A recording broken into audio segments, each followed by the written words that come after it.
Hey guys, so my trip to Iceland is coming up in 2 weeks' time, in the beginning of May. I'm finally going back to Iceland after, last time I've been there was summer 2024. I went to the Highlands, so I was gonna go in March, but had to cancel due to weather. So finally now it's happening, and I'm going to the West Fjords with my good friend Paul Jokel from Iceland. And in this video, I'm just going to show you the gear that I'll be bringing. Some of the stuff is my own. Some of the stuff that I'll be bringing to Iceland is on a loan I got from Fujifilm. I will get into detail about those things in a little bit. So let's get started with my own main camera equipment. That will be my Fujifilm X-T4 and the 16 to 80mm f4 lens. This is my go-to combination for maybe 75% of the stuff I do. This is a great kit for landscape. The 16 to 80 millimeters just covers a very nice range. The lens is weather sealed. It's f4 is decent for landscape photography. You don't always need the f2.8 for landscapes. Weather sealed. It's built like a tank. Focus is rather good for video. It's kind of nice too. I just don't like to zoom in and out with it while doing video, but that's not something you really do anyways, I feel. And the X-T4, even though it's a little bit of an older camera at this point, which feels very strange because I still feel like it's a very up-to-date camera, modern, has 24 or 26 megapixels, raw capture obviously, 4K video, 60 frames per second, quite a good, quite some nice dynamic range in there. I mean, if you're interested in the cameras and all the stuff, you can find information about it online. This is not a review video, or not gonna state spec sheets, but just a quick overview of the stuff I'm bringing. And my X-T4, I have it since 2021. I think I brought it to East Iceland on a tour with Paul, and I've fallen in love with it ever since. It's a great camera. So this will be my main camera. Another lens that I own and is my own is the 50 to 140 millimeter f2.8 by Fuji. Weather sealed, a little bit bigger. Usually I shoot this without the sun hood, so like this. F2.8 IBIS is in here, or optical image stabilization as Fuji calls it, OIS. It's a rad badge XF zoom. It's unbeatable, basically. And this just gives you that extra range. I have the 16 to 80 millimeters, and from here I can zoom all the way into 140 millimeters to get those close-ups and more intimate, zoomed in kind of scenes. Apply some compression in landscape stuff. A really good portrait lens as well. I use this on some events and weddings or things like that. Fast focus, sharp even at f2.8. It's a little bit bulky, but it's a workhorse lens. I had this since 2021 as well. It has a little scratch on it, but that's the only thing. And this lens has been through it all. Winter conditions, dusty summers, metal shows, you name it, this lens has done it all. So I'll be bringing that as well. Another of my own lenses, which I'm not too sure if I'll bring, is the 35mm f1.4 from Fujifilm. Portrait lens f1.4. I always feel like this lens really gets my creativity running. It's a prime lens, of course, and I'm not much of a prime lens photographer, but this lens is always kind of forcing me to look at things a little bit differently and getting me into street or urban photography. And in Iceland, there's a couple of places where that vibe is there in some of the towns, or industrial sites along the way here and there. And yeah, I just might snuck it into my bag. It's very light, it's small, so it doesn't take up too much space and weight inside of my bag. And even if there's 5 shots that I'll take with this, it's gonna be cool. Maybe I make a portrait of my friend Paul, and then the f1.4 is nice. Maybe I have to do some product photography, by the way, that this lens will be really nice for as well, to get some background separation and bokeh and things like that. So probably will stick this lens in my bag as well. 35mm f1.4 by Fujifilm. All right, then I have an older setup that I own as well, which is my own. This is the Fujifilm X-T10 with the kit lens 18 to 55mm. Now the X-T10 is more like a fun camera at this point for me. It's from 2015 if I'm right, so I don't use it really for professional or client work. But it's a very fun camera to shoot with, shoots in RAW, has really nice, the sensor produces a really nice image. X-Trans sensor from Fujifilm is like, yeah, quite good for street stuff as well. Urban has some cool, the film simulation stuff is all in here as well. And then we have the 18 to 55mm, which is f2.8 to f4 if I'm correct. Yeah, so in the wider range of the lens, it gives you f2.8, which is nice for portraits as well. Just low light capabilities when you need it. The lens is not weather sealed, but I've never felt it being a problem. I've taken this out in rainy and winter conditions as well, and it held up fine. Not sure if I'm gonna bring it to Iceland though, because that would mean a couple of camera bodies and lenses, and this range I have inside of the other lenses as well, who are more robust and meant for that type of situation. But yeah, I might just be a bit crazy and stick it in there as well too, again, just to have some fun. And again, this is a very light kit as well. Doesn't weigh too much, doesn't take up too much space. I have a very big backpack, which I don't have on the table with me right now, by the way. But that is a, what's the name of that again? Is it the Lowepro 450 AW? It's a big camera bag. I'm usually not too interested in showing my camera bag. It holds all my gear, goes on my back, sits in the car with my stuff in there. It's a camera bag. You guys know how they are. So might as well take this. So now we go, well, a drone. I have a drone. It's an older one at this point, from 2020. It's a DJI Mavic Air 2, not the S, just the regular Air. And image-wise, it's starting to show its age. I would say the pictures and video that this puts out has always served me very, very well.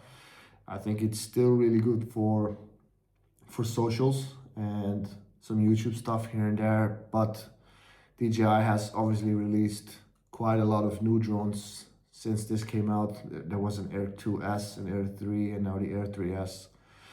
You have the Pro line. All of those have multiple lenses, and image quality has improved significantly, but this thing has held up very, very well over the years as well. Never crashed it. I still have the original batteries, original props. And it does shoot 12 megapixel raw images and 4K 60 frames per second.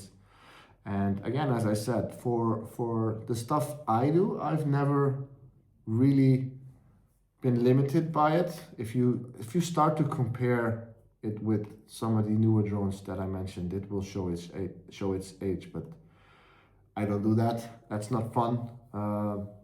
If I need to take drone pictures and videos, and in Iceland, I will do that wherever I can, of course.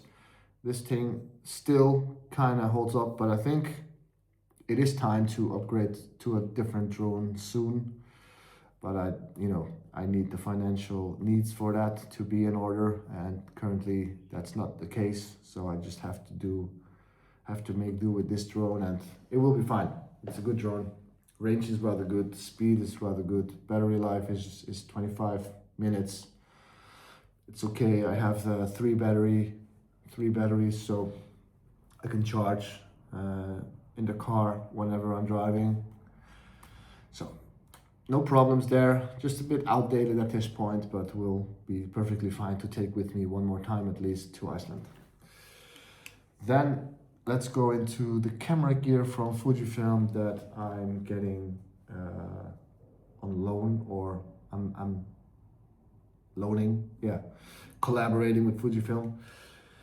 The Fujifilm X-H2S plus the 16 to 55 millimeter f2.8 version 2. So this lens had a version 1, and then this is the newer version 2.1. It's a bit smaller, lighter, compactor, still weather sealed, red badge lens, f2.8. Super sharp, super fast, just your another workhorse lens that will sit on this X-H2S most of the time, I think. Now the X-H2S I will mainly use for video stuff. I'm planning on doing some cinematic video and filming some stuff on the go, and yeah, with all the specs this camera has. Again, I'm not going to read out a spec sheet or give a review about this camera, but the Fujifilm X-H2S is a magnificent camera, and I'm going to be so happy to use this beast of a setup in Iceland next month. Two more lenses that I have from Fujifilm for this collaboration is the older but mighty 8 to 16 millimeter f2.8. Now this lens is a tank. It is rather heavy, it is big, red badge XF lens. You cannot put filters on it because of the way it's designed, so that's a little bit you have to take care of or keep in mind. But wide angle lenses, this one is the best I have ever seen. I've taken a few test pictures with it a couple of weeks ago when I had this stuff at home as well. Vignetting and chromatic aberration and warping and all of that is just almost not there. Every wide angle lens struggles from these things, this one as well, but it is by far the best one I've ever seen. Sharpest, fastest, image quality is insanely good. It's a little bit big, but it's weather resistant, of course. It's the top of the line wide angle lens that Fuji offers, and I'm so excited to use this in Iceland for those wide landscapes. It's going to be amazing to use this lens and have it for a while. So yeah, this one as well. One last lens, it's a big one. I might do some wildlife in Iceland. This time of year, if we get lucky, we might have some puffins, but there's other birds and some seals and maybe Arctic foxes. I don't know. I'm going to the West Fjords all the way up in the north, so you never know what you can see. Maybe whales in the fjords. In that case, I have the Fujifilm f 150 to 600 millimeter f5.6 to f8 beast of a lens. I cannot say anything else. This is a beast of a lens. Red badge as well, f8, so it's a little bit limited in low light conditions, but I feel nowadays with these cameras, especially with the X-H2S, you can push the ISO rather high. By the way, both cameras are APS-C sensors, not full frame, but you can, as I said, push the ISO quite high comfortably these days on both these cameras. So I don't feel too limited about that. Of course, it would be nice if this was a f2.8, but that's just impossible to manufacture, or a f5.6, a prime, whatever, that would be better. But this is just a nice range, 150 millimeters, so it picks up right where the 140 stops, and then I have range all the way up to 600 millimeters. So you can get like those close-ups of the puffins on the rocks and other birds, and even landscape photography wise, you know, shoot across the fjord and get a mountain in the distance, get close-up or like compressed images, and some creative framing to do with this. It's rather light, it's big, but there's lenses that are bigger than this within the same category, the 150 to 5 or 600 millimeter lenses. This one is not too big. I like the finish on it. It feels good in hand. I did some kingfisher photography with this a couple of weeks ago here at home, and some other birds, and for me it was a bit of a learning curve because I've never shot with a big lens like this, but I felt like after a day of trying this thing out, I know I figured it out. Paired with the XH2S, with the bird tracking focus modes and animal focus modes and everything, it's just incredible. So this one is definitely coming with me to Iceland as well. Then we are heading into the non-camera stuff, but just little different things that I'm bringing. I have this new tripod from K&F Concept, can't fade, that I got to try out. It's a carbon tripod, folds up to this dimension, so it will fit in my suitcase no problem. It's rather light because it's carbon, has some high quality ball head here, all the whistles and bells that you need from a sturdy travel tripod. The legs, this system works just fine. It's just snappy, so it's quick to dismantle and set up while you're on the go.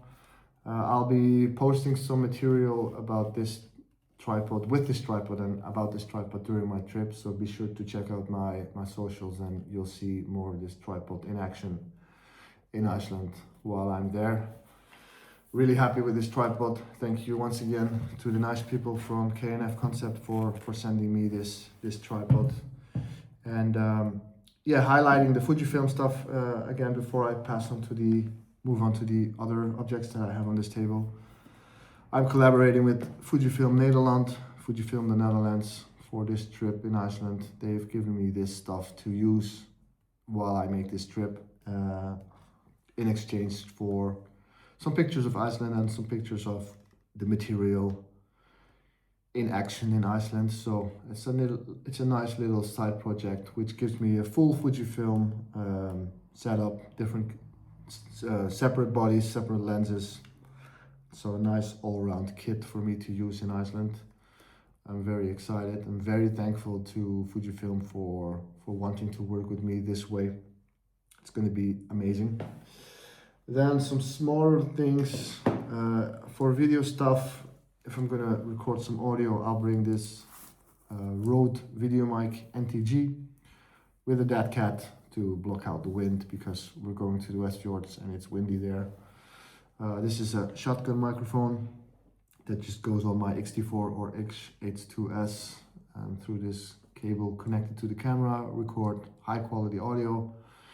This microphone has really nice options to control input like gain, and you can do a high pass, low pass filters. There's a -20 decibel option there, split channel recording for safety, and yeah, it's good.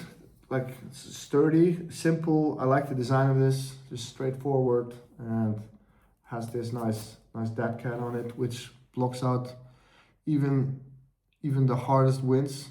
You can adjust the gain input and monitor on the back of the screen of your camera to see if the audio is clipping, yes or no. It takes a little bit of setting up, but it's idiot proof in a way. If you're a little bit familiar with recording audio on video, then this microphone will do the job very well. I'm filming this on my iPhone 17 Pro that I got recently, that will be used in Iceland as well for quick little videos like this. Probably some reels and stories on Instagram, some pictures of product stuff, maybe even a couple of actual posts on my timeline on Instagram as well. iPhone 17 Pro, good cameras, newest of the new. I don't need to go into detail and not need to kiss ass on the iPhone. It's just a good phone and a creative tool as well. I'm bringing a power bank, not interesting otherwise, just a power bank to power my phone, and I can charge my cameras with them if needed. Then I'll be taking some filters. This is a polarizer filter from Case. I'm a Case brand ambassador.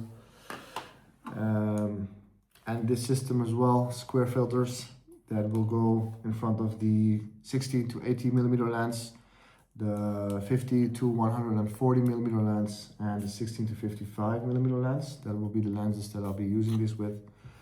Square ND filter to do long exposures. Yeah, just this filter.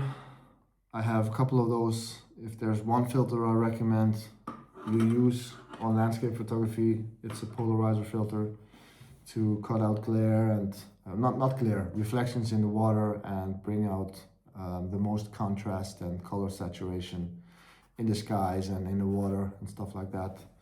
And I have the Case filter system since 2019. As I said, I have several filters and they never let me down. Quality of them is really good, sturdy glass. None of them ever broke. They don't really take scratches, so they are still in good shape. Those are my filters. And then lastly, I will bring my laptop. This is a MacBook Air M3 from 2024 that I got at the beginning of this year. It's the 512 gigabyte version. So currently it's empty. There's a couple of apps on here software wise, but I have some 400 gigs of space available on it, which can probably hold my Iceland trip. Obviously I'm bringing a external SSD with me as well to back up data on the go and process stuff from. I have Photoshop and Lightroom subscription on this MacBook. This is the M3, but with the 24 gigs of RAM, which I think is really nice. I was looking for a laptop and I had a rather tight budget. I wanted to get the Pro, but they were really expensive at the time of when I was looking for a laptop. And then I saw a deal on this one for $1,000. And it's not the Pro, so it's in theory it's a bit slower. But the 24 gigs over the 16, what they normally come with, is a big difference, makes up for performance quite a lot. And the M3 is a chip from 2024. It's very up to date, I would say, and very powerful for just photo and video editing. For the stuff that I do, I've tested it out and it works well. And I think that concludes this video. I have shown you all of the stuff that I will be bringing. As you noticed, I have a lot of Nikon stuff as well, but I will be leaving my Nikon stuff at home this time.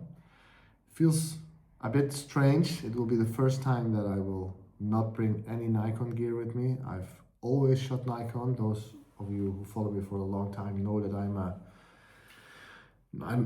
Nikon photographer, or at least, yeah, I use Nikon a lot. But since 2019, when I got this XT10 from my uncle, who sadly passed away but left me this camera, I've fallen in love with the Fujifilm system as well. And yeah, in 2021, then I bought the Fujifilm X-T4, and I think ever since that I've always been using Nikon together with the Fujifilm stuff, and now with this amazing collaboration with Fujifilm, I have these cameras with me in Iceland, so there's no need for me to bring my Nikon stuff. That doesn't mean I'm going to sell and ditch my Nikon gear, not at all. This stuff I have to send back at a certain point later after my trip to Iceland. So then I have my D500 and a range of lenses with my Nikon stuff that I will still be using. But for this trip, it's Fujifilm only. And yeah, with that, I'm gonna end this video. It's 25 minutes of talking about stuff here, which I think is long enough. If you like this video, please like, subscribe, follow, leave a comment, all of that jazz. And I will be seeing you guys in Iceland rather soon. Well, I will be going to Iceland, but you will be seeing me in Iceland rather soon, where I'll be sharing Lots of stuff about these cameras, the tripod, nature, the landscape, my experiences there, pictures, videos, all of it. Thank you very much. Bye bye.